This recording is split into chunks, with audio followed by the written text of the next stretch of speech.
नमो बुद्धाय, जय भीम। साथियों, आज इस चैनल में आप सभी साथियों का स्वागत है।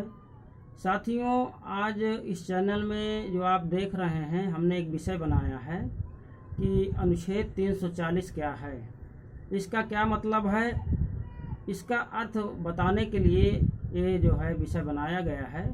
तो साथियों, अनुच्छेद 340 क्या है, मैं इसको आपको लोगों को विस्तृत करके बताना चाहता हूं कि अनुच्छेद 340 का अर्थ क्या होता है। साथियों, अनुच्छेद 340 का अर्थ यह होता है कि इस देश में जो पिछड़ी जाति के लोग हैं, इनकी कितनी जातियां हैं, उन जातियों को चिन्हित करना और इनकी कितनी संख्या है, उस संख्या के आधार से उन जातियों का हक हकूक निर्धारण करने का मामला है। साथियों, मैं इसके बताने के पहले मैं बैकग्राउंड में जाना चाहता हूं कि 29 अगस्त 1947 को प्रारूप समिति की बैठक हुई और उस प्रारूप समिति की बैठक में प्रारूप समिति का अध्यक्ष का गठन हुआ। उस गठन का जो चेयरमैन बनाया गया, बाबा साहब डॉक्टर बी.आर. अम्बेडकर साहब को बनाया गया। बाबा साहब डॉक्टर बी.आर. अम्बेडकर साहब प्रारूप समिति के अध्यक्ष बने। अध्यक्ष बनने के बाद फिर संविधान का कार्य प्रारंभ किए और आर्टिकल 340 संविधान में रखा गया। जब संविधान में रखा गया तो बाबा साहब डॉक्टर बी.आर. अम्बेडकर की सोच थी कि इस देश के पिछड़े वर्ग के लोगों की जाति वार जनगणना कराई जाए और जातिवार जनगणना करा करके उनकी पूरे भारत में कितनी संख्या है, उस संख्या का निर्धारण होना चाहिए, उनकी गिनती होना चाहिए और गिनती करा करके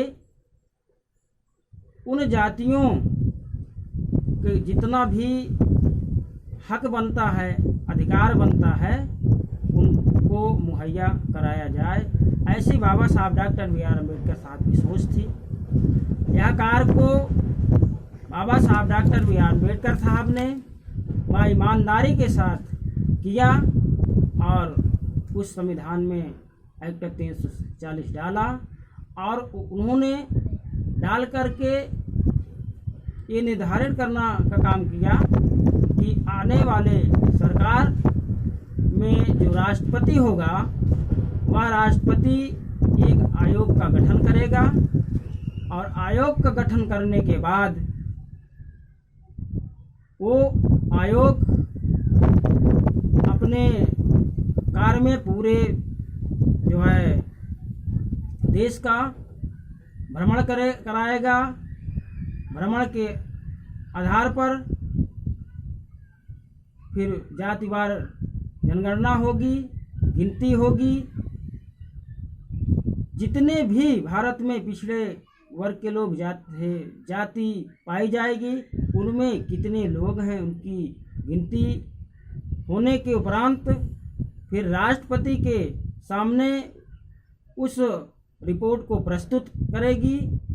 प्रस्तुत करने के बाद फिर राष्ट्रपति उस देश की सरकार को अवगत कराएगा। अवगत कराने के बाद और उनके हको हकूक मिलना चाहिए, हर प्रकार का की सुख सुविधा मुहैया कराई जानी चाहिए।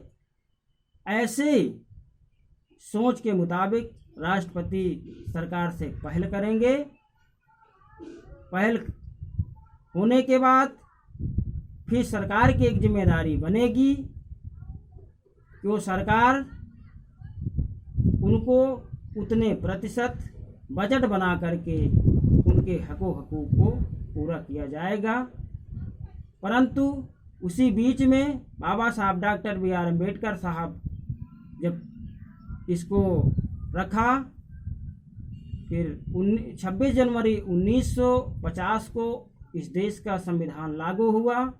इस देश का संविधान जब 26 जनवरी 1950 को लागू हुआ उसी के बीच यह बात बाबा साहब डॉक्टर बी आर अम्बेडकर साहब ने कहा कि इसमें आर्टिकल 340 है।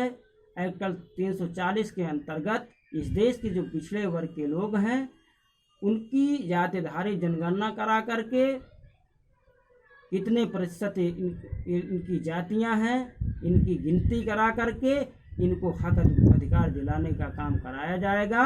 और इस देश की जो सरकार वर्तमान समय में इस देश की सरकार थी उसने वादा किया था कि ये काम 1 वर्ष में हम करेंगे, परंतु 1 वर्ष होने के बाद फिर बाबा साहब डॉक्टर बी आर अम्बेडकर साहब मांग किए कि आर्टिकल 340 के अंतर्गत इस देश में जातिधारी जनगणना नहीं हुई, उनकी गिनती नहीं कराई गई।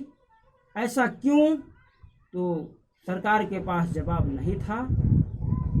फिर बाबा साहब डॉक्टर बी आर अम्बेडकर साहब बहुत आहत हुए, बहुत चिंतित हुए, कुछ दिन इंतज़ार किए, परंतु उसके इंतज़ार के बाद भी उसका कार्य नहीं पूरा किया गया। तो बाबा साहब डॉक्टर बी आर अम्बेडकर साहब आहत होकर के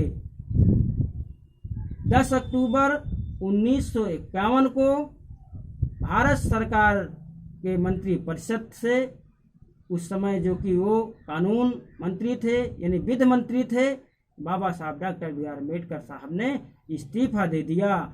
और इस्तीफा दे करके उन्होंने कहा कि जो इस देश के पिछड़े वर्ग के लोग हैं उनकी जातिधारी जनगणना नहीं कराई जा रही है, उनकी गिनती नहीं कराई जा रही है, और इस वजह से उन लोगों की स्थिति और परिस्थिति में कोई बदलाव नहीं हो रहा है, होना चाहिए, नहीं हो रहा है। इस बात का मुझे दुख है। इस वजह से मैं आज से मंत्री परिषद से इस्तीफा दे रहा हूं। साथियों, और बाबा साहब डॉक्टर बी आर अम्बेडकर साहब ने अपने जीवन में ऐसा कोई भी जो है फैसला इस देश के लोगों के खिलाफ बर्दाश्त नहीं किया। और उन्होंने कहा कि मुझे ऐसे मंत्री परिषद में रहने की कोई आवश्यकता नहीं है जिसमें इस देश के लोगों का हक और हुकूक की बात ना कही जाए और ना ही उनके लिए सोचा जाए। साथियों, और आप लोगों ने इस विषय पर सुना, और अगली वीडियो को देखने के लिए चैनल को सब्सक्राइब करें। धन्यवाद, आभार।